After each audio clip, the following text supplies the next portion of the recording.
Hey, good morning, New Tech World. Peter Locker. Benjamin Plants here, both from Burke High School, doing our submission of our project. We Are a Force of Nature, which is a combination of world geography and earth science.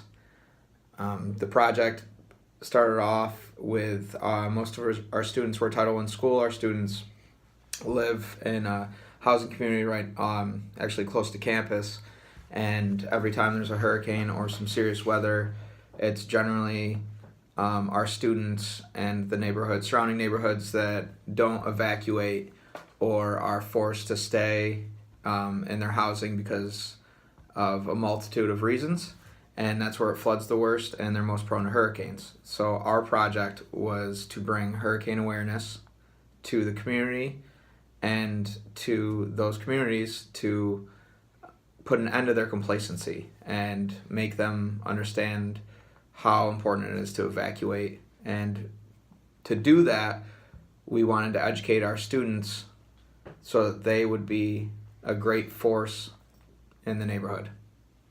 Yeah, and so some of the standards that we were able to hit on because of our driving question, which is how do we eliminate complacency when these hurricanes are arriving. Really focus on, with earth science, we could focus on a lot of the atmospheric standards that I had to hit on. We looked a lot about weather patterns, how to track them, global weather patterns as well. The students actually were able to make videos as one of their benchmarks to track current hurricanes that were going on while we were going through the unit. So it was pretty relevant. In terms of the geography standards, we looked a lot about at the movement of humans, How weather affects humans, how they live based on that weather.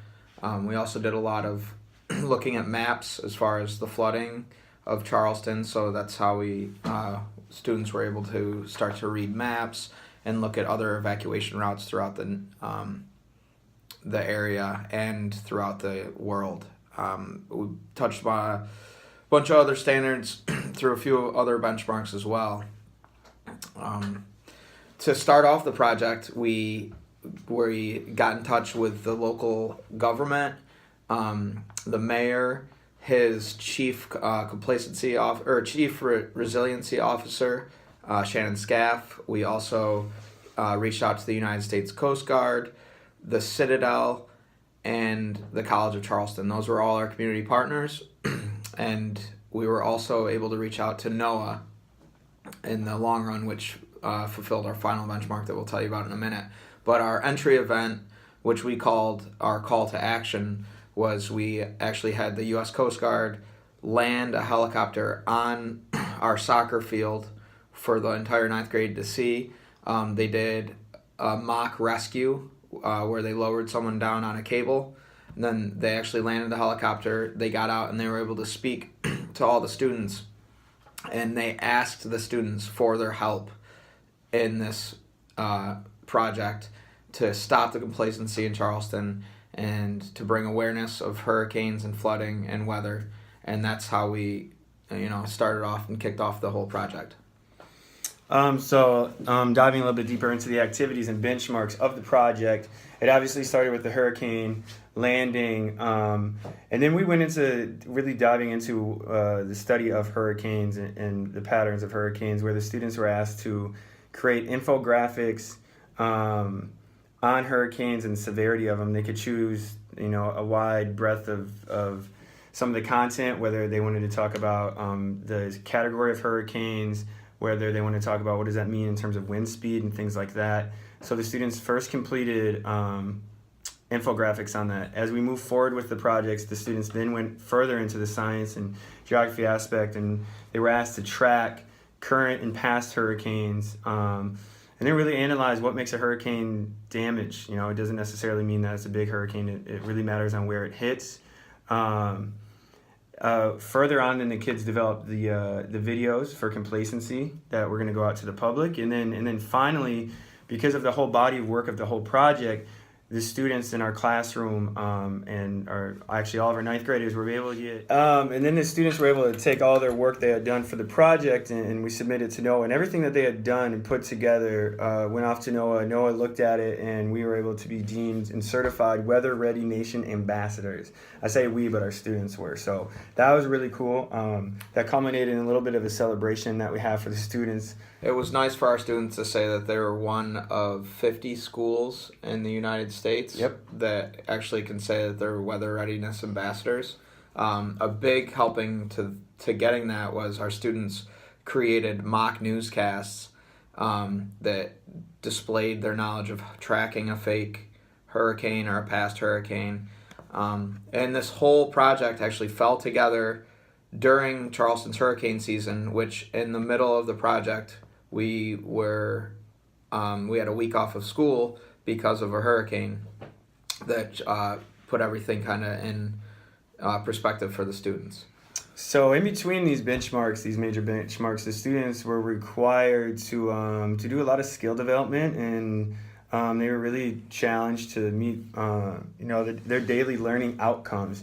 In order to do a newscast, you had to be able to first be able to track it. Then you had to be able to know, when do we give warnings out, and when is it applicable? When do we really need to give the public a heads up and say this is the time to evacuate? And then looking at it afterwards is, when do we start to look at the amount of damage that's done? In addition to that, throughout this whole project, the students were working with the Coast Guard, asking them questions. We had Mr. Scaff come back in and work with a select group of students. We are working with a local professor from the University of South Carolina, also had a big part in working with the students. And so our outside persons were deeply, deeply involved in this process. And a lot of times when we would send out the videos were going to our community partners. The students were getting feedback from them. So it was a really big part of this project. I think one of the greatest parts about this project is that although this was for this year's ninth grade, this project will never stop. It's a problem that is in Charleston and in other countries about people just not wanting to leave or not knowing enough about when to leave or where to go. And we will be able to spread the word throughout the years to new generations, and we will continue to work with Shan Scaff. And this, even though they're yearly projects, it'll continue to be a long-running project until we retire, and hopefully it'll continue after us. Yeah. And then lastly, to touch on the assessment points, I think one of the coolest ways that the students were assessed and how they were provided with progress is we had so many people involved in this project from the community that they were constantly being evaluated, not only from a teacher's perspective on their standards, but from people that really work in the fields and the industries in which they had to produce the products. It was great, even from doing some cross-curricular stuff with our design teacher, to make the infographics, to coming in and measuring the impact of those infographics. Were they strong enough to drive the point home to common citizens, to being able to answer bigger, tougher questions that Shannon Scaff, the Chief Resiliency Officer here in Charleston, has to answer is, if you're making my family evacuate, are you guys sure you're exactly key on to what requires an evacuation and things like that? So the students actually got great feedback all along the way from not only us as teachers, but from people outside in the community, which was really awesome, kept them extremely engaged in the project and invested in it. The community was a huge resource, just in the fact that as soon as you brought up the idea about hurricanes, anyone that's been in Charleston for a decent amount of time immediately jumps up, because it's one of the things that you remember the most about living here in this area. You can't forget it if you've been in or near a hurricane. So immediately everyone wanted to be part of it, and it's, like I said, it'll be something that will continue to grow. I think, and then just kind of finally wrap up, I think one of the coolest parts for it, and we had promised the students early on that we were onto some big things with this project, especially with landing a helicopter on the soccer field from the U.S. Coast Guard. But the media that came with it, we were on the news, we were we're still having articles written about this project and things like that. It in the media nonstop, and more importantly, it wasn't us in the media; it was our students in the media being asked questions. There's even a picture right there. You can see that of one of our students speaking with a member of the Coast Guard that made the newspaper. And so that was the coolest thing about it, especially for our Burke community, to get that sort of recognition for the things that our students are doing was absolutely incredible. We still have students coming up and asking us how to get jobs in the Coast Guard, and they had no idea that those were things that existed. So it was a lot of fun, a lot of public speakers, a lot of publicity. So. And we appreciate you guys taking the time listening to our submission. We'd love to share some more videos of the project. There's a short documentary that was made from a local film major here in Charleston. He did an excellent job of the landing of the hurricane and just the impact it had on the students. That we'd love to share with you any of the news segments that they did on us, our articles that were written on the project, and just the pictures of the students getting this thing done. Feel free to reach back out if you guys need anything else, but thank you very much for your time, and I hope that you guys definitely take into consideration our project for Best in Network. all right, we'll talk to you guys soon. Bye.